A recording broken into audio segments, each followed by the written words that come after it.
You are watching Unpopular Opinion. And speaking into which, with the NFC South, another move that I did like that I've been watching was the Panthers bulking up their O-line. They only got Damian Lewis, who came from the Seahawks, who provided great things. He gave Russell Wilson career high numbers and Geno Smith career high numbers in 2020 and 2023 respectively. And they went and got Robert Hunt, who was a great lineman for the Dolphins and also played all but one position last year. I think the only position he didn't play for them last year was left tackle, which is the hardest position to play on the line. So when you look at something like that, bro, like they're bulking because the Panthers O-line was built for run blocking.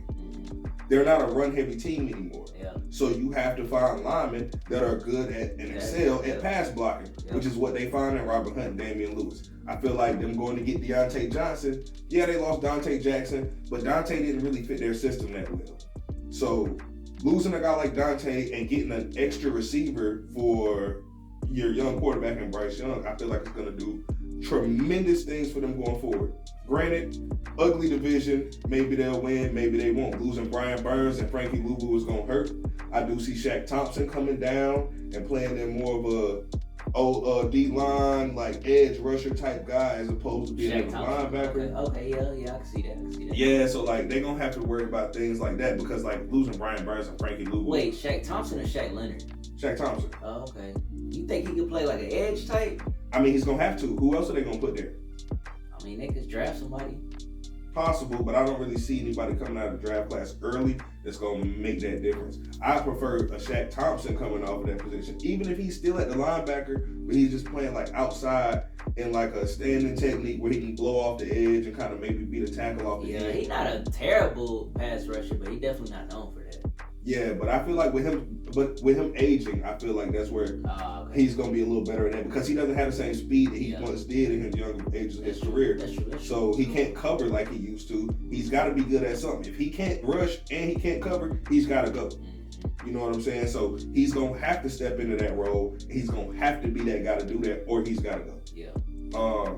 So I do see that. Like I said, Deontay Johnson pairing up with Adam Thielen. Maybe one of those other young receivers the Panthers have to step up. Or maybe the Panthers will surprise us and go get like because they have they lost their first pick. And you saw they tried to get some draft compensation for Brian Burns.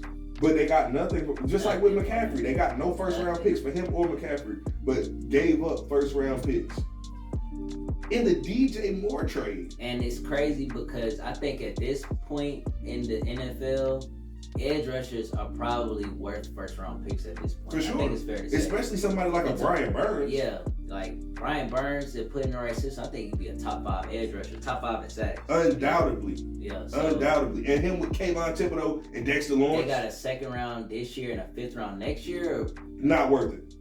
At all. Something like that. Yeah. I would have never gave him up for that. Yeah, Brian Burns a dog. I would have rather paid him. The only person that the defense really has to worry about on the edge, or like, as terms of pass rushing, because they don't really have nobody. Well, they have. Frankie Louvu was nice, bro. Derek Brown. I mean, he's a D tackle. D tackles, it's hard to really make an impact as a D tackle unless you like a real solid like Aaron Donald. Chris Jones. You know what I'm saying? Yeah, because even like Leonard Williams has like 43.5 sacks for his career, and he was like a top D tackle at one point in his career. Yeah. But he don't really have the numbers to show for it because you can like disrupt plays, but your numbers aren't really gonna show. Right. Yeah, man. I don't know. The Panthers definitely. I think the offensive line moves were good. I understand why they're doing it. Obviously, you got to keep Bryce upright, especially this year, because last year, man, he was running for his life. Running for his life. And had no receivers. And he's not used to that. No, he's not used to that at all. Bama, they going to protect you, and you going to have receivers. For sure. So that's what kind of makes it tough. I know a lot of people at this point would have wished the Panthers would have just drafted Stroud, like just kept the number 2, drafted Stroud, but I mean, it is what it is. I was a believer of Bryce, and I still am. You know what I'm saying? I just didn't like them giving up that much, and they gave up DJ Moore. Like, you know what I'm saying? Who balled last year with Chicago? First year coming in, balled out. So, and yeah, DJ a dog. So that's tough. They're gonna have to get a receiver. So that's got to be probably a second round pick, maybe a third. But they need. Where else do you think they need help? I mean, they need another tight end too. They just cut Hayden Hurst too. I mean, he wasn't really performing well. No. I mean, but you got to give him a tight end. Like that's. If you're not gonna protect them, you gotta go them short intermediate routes and a tight end that can get open quick. That's what you're gonna need. Yeah, or Miles Sanders gonna have to step up.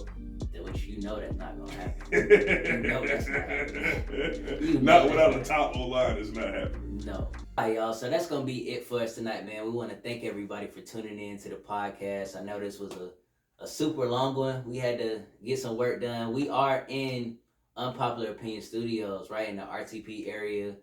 Durham, Raleigh, Cary, Greensboro, any surrounding areas. Check us out, man. You can get your podcast done here. You can get your vocal recordings done here, photography, just a lot of different studio stuff, man. So we got all the essentials for y'all. Come check us out. Come get your podcast done here. Pat, you got any closing statements, bro? Yeah, I just want to say we do appreciate y'all for sticking with us, rocking it out with us, man. You know, y'all have been amazing. Remember to like, comment, share, and subscribe because we will be dropping more heat for y'all. Just remember that. Stay tuned. We got greatness coming. Let's get it, man. We out.